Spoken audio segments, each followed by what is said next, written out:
고린도전서 1장 1절부터 3절까지의 말씀 함께 한 목소리로 소리내서 읽도록 하겠습니다. 시작.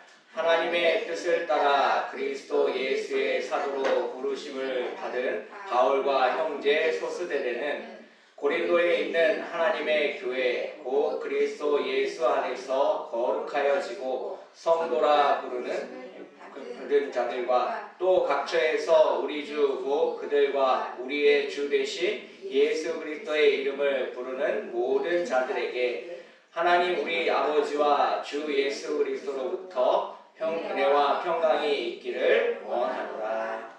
아멘. 네, 부활주의를 지나왔는데요. 앞뒤적으로 이렇게 인사하시겠습니다. 예수님 부활하셨습니다.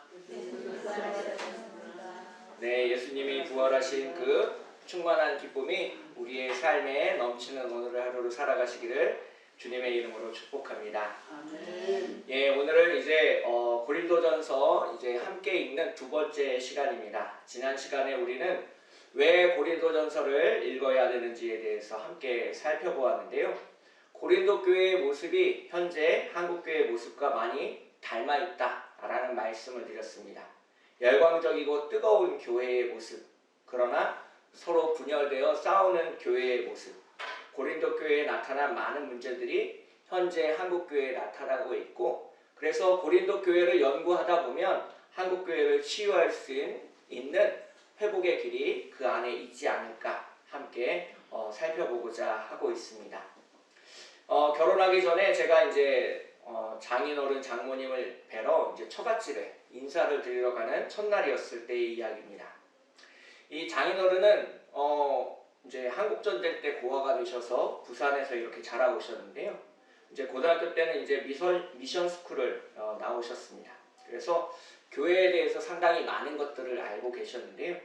이 장인어른이 이제 과일을 먹다가 대뜸 저한테 이런 질문을 하셨습니다. 한국교회가 수많은 분열의 역사를 겪었는데 이것이 하나님 보시기에 좋은 일인가? 라고 이제 저에게 질문하셨습니다. 굉장히 신학적이고 또 어려운 질문이었는데요. 대략 이제 한국교회의 역사를 120년 정도로 계산하고 있습니다. 1989년부터 시작해서 이제 선교사들이 들어와 복음을 전하기 시작한 이후로 이제 한국교회의 역사를 계산하는 것이 일반적인데요. 1930년대 한국교회가 엄청난 핍박을 이겨내고 이제 해방 이후에 이제 교회가 성장하기 시작했지만 그와 더불어 역시 분열의 역사를 경험하게 되었습니다. 제가 지금 보여드리는 이제 PPT는 이제 인터넷에서 이제 나와 있는 자료를 발췌한 내용인데요. 우리 안양 초대교회가 속해 있는 교단은 대한예수교 장로회 통합 측에 속해 있습니다. 그런데 이 대한예수교 장로회가 하나가 아니라 여러 개로 분열되어 있는데요. 1950년대에만 총 크게 3번에 걸쳐서 분열하는 일이 이제 있었습니다. 1952년에 한 번, 그리고 53년에 한 번, 마지막으로 이제 59년에 한 번 있어서 이렇게 1차, 2차, 3차로 1950년대에 이제 한국교회가 3번이나 이제 분열을 겪는 그러한 과정을 겪게 되었는데요. 첫 번째 분열의 과정은 이제 신사참배 운동에 이제 참여한 사람과 이제 신사참배 운동을 거부하고 옥에 갇혔던 사람들 사이에 갈등이 불거지게 됩니다.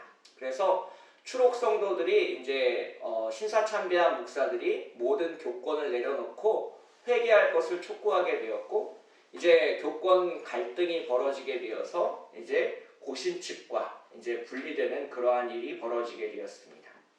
그러다가 이제 김재준 박사라는 분이 이제 신학을 가르치다가 지나치게 자유로운 신학을 가르치게 되었고, 이제 신학 교수들끼리 갈등하는 일이 생기게 되었습니다. 그래서 이제 신학교가 2개로 쪼개지게 되었고요. 53년에는 그래서 이제 총회에서 이단 논쟁이 벌어지기도 하는 등 많은 문제들이 있어서 2번째로 갈라지게 되었습니다. 그래서 이때 기독교 장로회와 예수교 장로회로 이렇게 크게 갈라지게 됩니다. 그래서 우리가 흔히 기장 측이라고 불리는 교단과 우리가 이제 예장이라고 불리는 그러한 교단으로 이제 나뉘게 되는데요. 이 대한예수교 장로회 예장이라고 불리는 교단 또한 분열되는 일이 생겼습니다. 이제 3차 분열이 이제 1959년에 발생하게 되는데요. WCC 가입 문제로 인한 갈등이 큰 문제였습니다.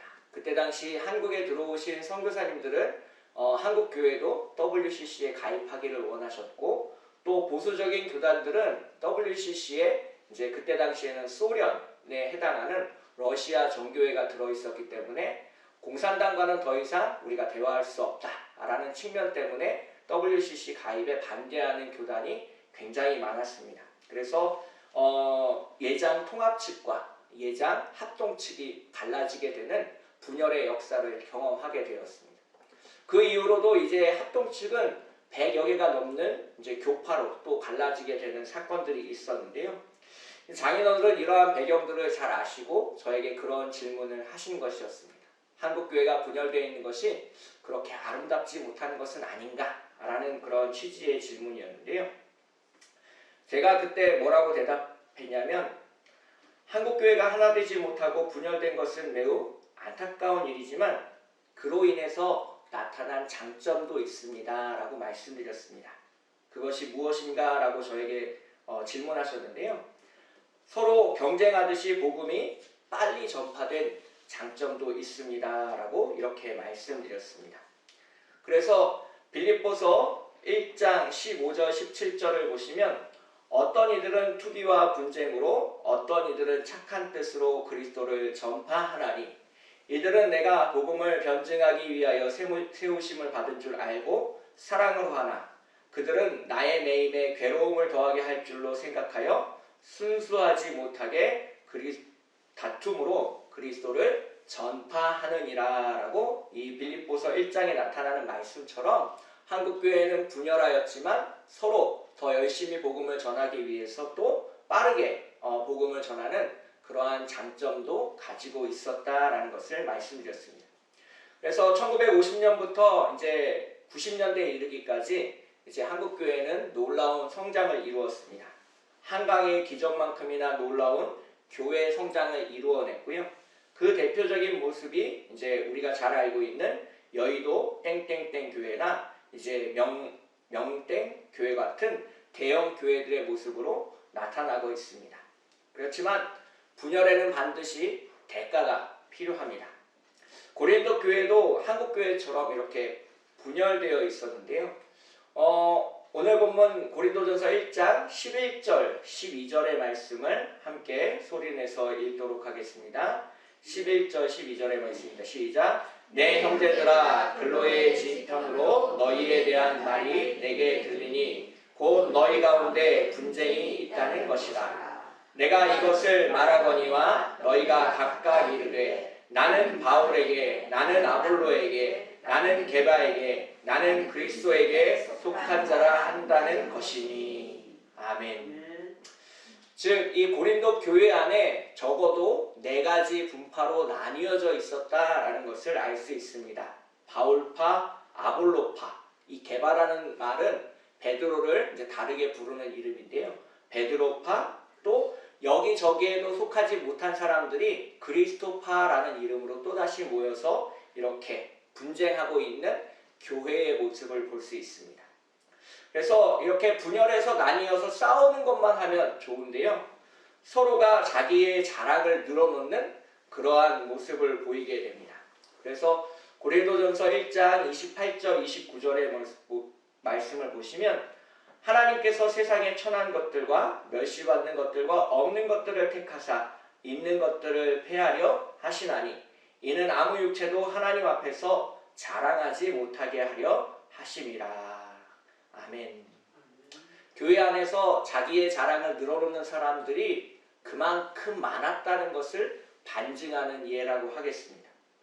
생각해 보십시오. 어떤 사람은 자신이 방언을 말할 줄 안다면서 자랑하고 있고, 다른 사람은 자신이 신유의 은사가 있다면서 자랑하고 있고, 또 다른 사람은 자기가 예수 믿고 세상에서 돈을 많이 벌었다라고 자랑하고 있고, 또 어떤 사람은 자기가 예수 믿고 자식이 출세했다라고 자랑하고 있다면 과연 교회가 하나 될 수 있겠습니까? 고린도 교회의 모습이 머릿속에서 자연스럽게 그려지실 텐데요. 한국 교회의 모습도 이와 그렇게 다르지는 않은 것 같습니다. 교회 안에서 자신을 높이고 자랑하는 사람이 너무나도 많습니다. 예수님의 십자가와 부활을 자랑하고 복음을 증거해야 되는데 입술만 열면 세상 사람들과 꼭 똑같이 돈 자랑, 자식 자랑, 그리고 자기가 가진 것 자랑뿐이니 교회 안에 어찌 갈등이 없을 수가 있겠습니까?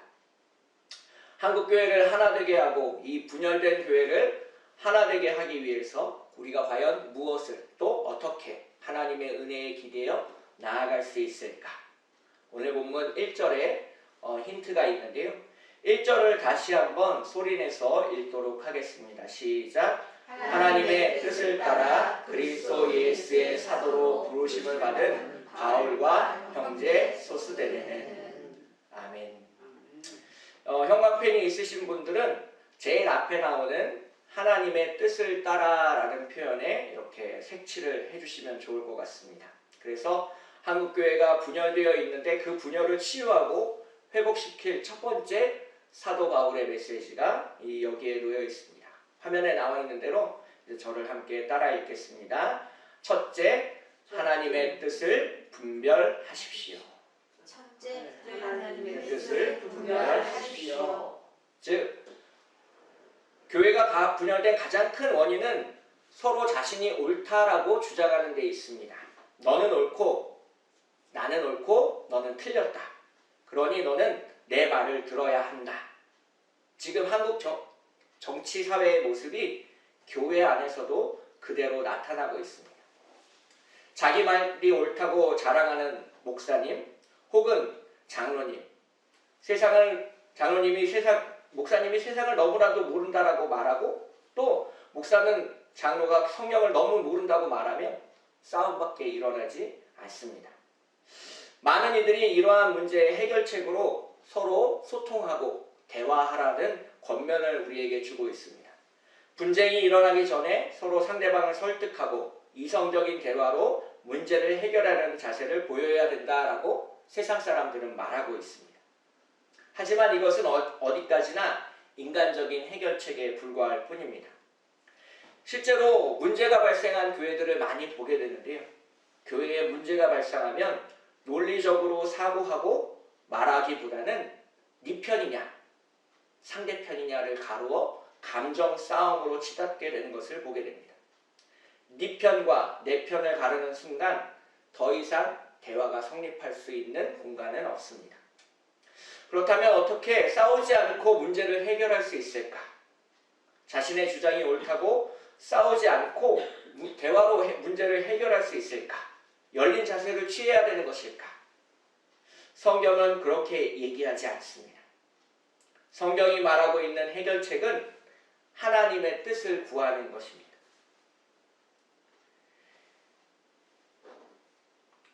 지금 보시는 이 첫 번째 질문은 대한민국 헌법에 나와 있듯이 대한예수교 장로회 통합측 헌법에 나와 있는 내용입니다. 헌법책 3부에 보면 교리편이라고 되어 있는 부분에 가장 첫 번째 질문이 나와 있는데요. 이 교리 문답은 세례받을 때, 입교할 때 하는 질문들 100여 가지를 모아놓은 그러한 부분이 되겠습니다. 즉, 한 교회의 세례교인으로 입교하기 위해서 또 세례받기 위해서 이 질문에 모두 답할 줄 알아야 되는데요. 그 질문의 가장 첫 번째 되는 질문은 무엇이냐면 사람의 제1되는 목적은 무엇인가? 라는 질문입니다.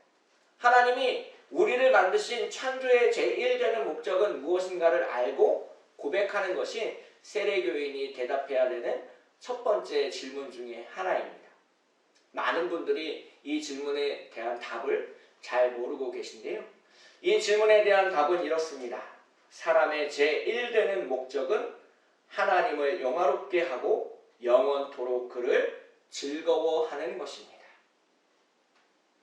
제가 지난 시간에 하나님을 영화롭게 한다는 것에 대해서 이제 간략하게 말씀드렸습니다. 고린도전서 10장 31절에 나오는 대로 그런즉 너희가 먹든지 마시든지 무엇을 하든지 다 하나님의 영광을 위하여 하라라고 말씀하고 있습니다. 그리고 이 말씀을 함께 읽으면서 어떻게 하면 하나님이 기뻐하실까를 고민하는 것이 하나님의 영광을 위한 삶이고 행동이 될 것이다 라는 것을 말씀드렸습니다. 즉 교회 안에서 우리가 일을 할 때 무엇이 하나님을 가장 기쁘게 하실 것인가를 함께 고민한다면 더 이상 싸울 일도 더 이상 악유할 일도 없습니다. 서로 잘하자고 또 더 잘해보자고 하다가 싸우는 것이기 때문에 하나님의 뜻을 이해하고 판단하고 또 분별할 수만 있다면 아무것도 싸울 일을 발생하지 않게 되는 것입니다. 즉 교회가 많은 일을 하는 것이 중요한 것이 아니라 또 일을 정확하게 멋있게 프로페셔널하게 하는 것이 중요한 것이 아니라 하나님이 원하시는 그 일을 하는 것이 더 중요하다는 것입니다. 그래서 교회 안에서 무슨 일이 일어나기 전에 또 결정되기 전에는 반드시 기도하며 나아가야 합니다. 교회를 건축한다든지 신도시에 생기는 종교 분지를 매입한다든지 혹은 어떤 사람을 돕기로 결정하는 이러한 때에 하나님의 뜻을 구해야 된다는 것입니다. 이 하나님의 뜻을 강구하는 데 있어서 재미있는 일화가 있어서 잠깐 소개시켜 드리려고 합니다. 선한 목자 교회를 담임하셨던 이제 유기성 목사님이 예전에 있었던 교회에서 실제로 벌어진 일이라고 합니다. 부산에 있는 한 교회에 담임으로 있을 때 일이었는데요. 새로운 목사님이 이제 교회에 부임하시자마자 이제 교회의 장로님과 이제 여러 권사님 그리고 안수집사님들이 찾아오셔서 교회가 이렇게 돼야 됩니다. 이런 일들을 해야 됩니다라고 수많은 사람들이 이야기했다는 겁니다. 그런데 그런 이야기를 할 때면 꼭 자기 생각에는 이렇게 하는 것이 좋겠다라고 이야기하시거나 최근에 교회 분위기는 이렇게 흘러가고 있다는 이야기를 많이 하더라는 겁니다. 그래서 목사님이 자신을 찾아와 교회가 이렇게 해야 된다라고 말씀하는 사람들에게 꼭 하는 질문이 있었습니다. 그 질문은 바로 이것인데요. 하나님의 음성을 들으셨습니까? 라는 질문입니다. 하나님이 뭐라고 말씀하시던가요? 라고 질문하고 그 찾아왔던 사람들에게 되묻기 됩니다. 그러면 놀랍게도 10이면 10사람 다 갑자기 꿀먹은 벙어리가 된다는 겁니다. 몇 달 동안 이런 일들이 여러 번 반복됐습니다. 하나님이 원하시는 것이나요? 하나님이 말씀하셨나요? 기도 중에 음성을 들으셨나요? 라고 묻게 됐고 많은 사람들이 아무 말 못하고 돌아가기 시작했습니다. 그러자 교회 안에서 이런저런 소리들이 들리기 시작했습니다. 권사님, 안수집사님, 장로님들이 불만을 가지기 시작했습니다. 목사님이 하나님의 음성을 빌미로 고도의 독재를 취하고 있다는 겁니다. 자기가 하고 싶은 대로 하기 위해서 하나님의 음성을 이야기하고 있는 건 아닌가라는 질문이었습니다. 자기들이 어떻게 하나님의 음성을 듣는지 모르는데 어떻게 하나님의 음성을 들었다라고 이야기할 수 있겠냐는 불만이 터져나오기 시작했습니다. 그래서 교회 안에서 항존직을 대상으로 하나님의 음성을 듣는 법을 함께 공부하기 시작했다라고 합니다. 사실 여기 앉아 계신 분들도 교회를 다니신 지 꽤 오래되실 것입니다. 하나님의 음성을 언제 들어보셨냐라고 물어보면 쉽게 네라고 대답하기는 어려울 겁니다. 실제로 제 주변에 있는 목사들도 하나님의 음성을 듣지 않고 행동하는 사람들이 굉장히 많습니다. 저 사람은 하나님이 목회자로 부르신 것 같지 않은데? 라고 생각하는 친구들이 신학교에 꽤 많이 와 있었습니다. 그리고 이러한 생각이 드는 사람들이 과연 어떻게 목회를 하고 있는지 유심히 관찰해 보았습니다. 그런데 그런 사람들이 꼭 교회 안에서 문제를 일으키고 그 문제의 중심에 있었습니다. 교회 안에 있는 문제를 해결하고 보살피고 돌봐야 될 목회자가 오히려 분쟁을 만들고 시끄럽게 하고 교회가 갈라지게 만드는 원흉이 되는 것을 볼 수 있습니다. 오늘 본문에 등장하는 사도 바울도 그런 사람 중에 하나였습니다. 베냐민 지파요 가말리엘 문화에서 율법을 배웠고 히브리인 중에 히브리인으로 사도 바울은 살아왔었습니다. 이 바울이라는 이름 앞에 사울일 때 예수 믿는 사람들을 체포하기 위해서 가장 앞장섰던 사람이 바로 바울이었습니다.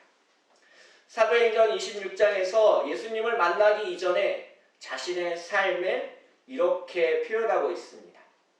나도 나사렛 예수의 이름을 대적하여 많은 일을 행하여야 될 줄 스스로 생각하고 예루살렘에서 이런 일을 행하여 대제사장들에게 권한을 받아 가지고 많은 성도를 옥에 가두며 또 죽일 때에 내가 찬성 투표를 하였고 또 모든 회당에서 여러 번 형벌하여 강제로 모독하는 말을 하게 하고 그들에 대하여 심히 격분하여 외국 성에까지 가서 박해하였고 그 일로 대제사장들의 권한과 위임을 받고 다메섹으로 갔나이다 라고 자신의 삶의 과오를 솔직하게 고백하는 장면을 볼 수 있습니다.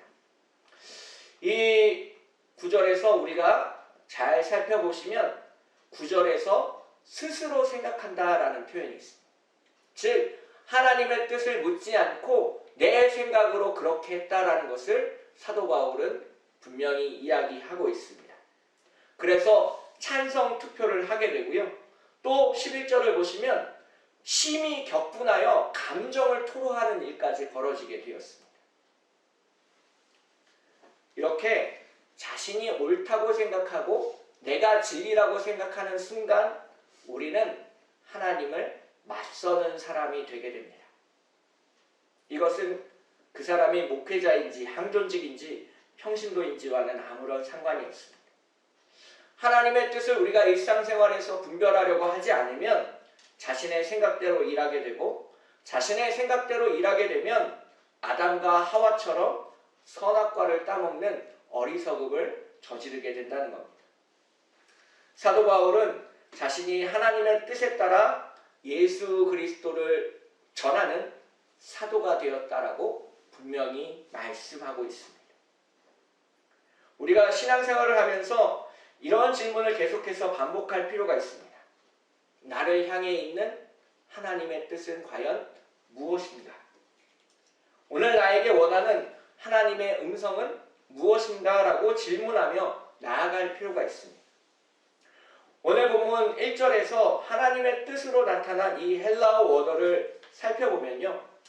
주기도문에 나온 하나님 아버지의 뜻과 정확히 같은 단어로 되어 있습니다.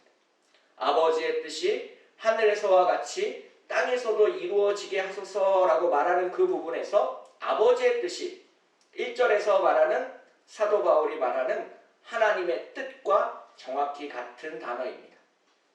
이 단어의 의미는 실제로 그 일이 나타나길 소망한다 라는 의미를 담고 있습니다. 우리 마음속에 있는 것들이 실제로 세상 가운데 나타나기를 바라는 그 마음이 하나님의 뜻이요 아버지의 뜻이라는 것입니다. 그래서 교회가 하나 되기 위해서 중요한 첫 번째 원칙이 하나님의 뜻을 분별하는 것이다 라고 말씀드렸습니다. 이제 두 번째 메시지를 함께 살펴볼 텐데요.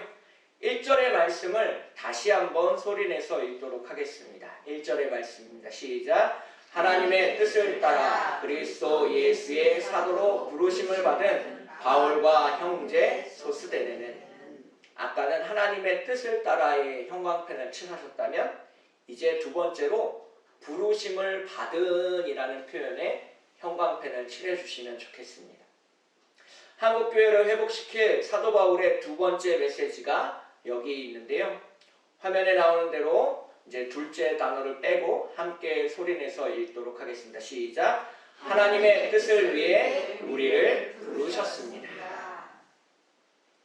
이 사도 바울은 2절에서 또 각처에서 우리의 주, 곧 그들과 우리의 주 되신 예수 그리스도라는 말을 강조하고 있습니다. 이 한글 성경에서는 의미가 분명하게 드러나지 않는데요. 이 주님이라는 뜻을 가진 헬라어 퀴리오스라는 단어가 사용되었습니다. 우리가 부르심을 받은 위치가 정확히 어디인지를 설명해 주는 말인데요. 예수 그리스도를 섬기기 위해서 종으로 가장 낮은 자로 부름받았다는 의미를 가지고 있습니다. 우리에게 어떤 달란트나 은사가 있다면 그것은 하나님 아버지를, 예수 그리스도를 섬기는 도구로 하나님께서 우리에게 주신 것이다라는 것을 기억할 필요가 있습니다. 주님이 우리에게 주신 것을 자랑하는, 뽐내는 종은 세상에 어디에도 없습니다.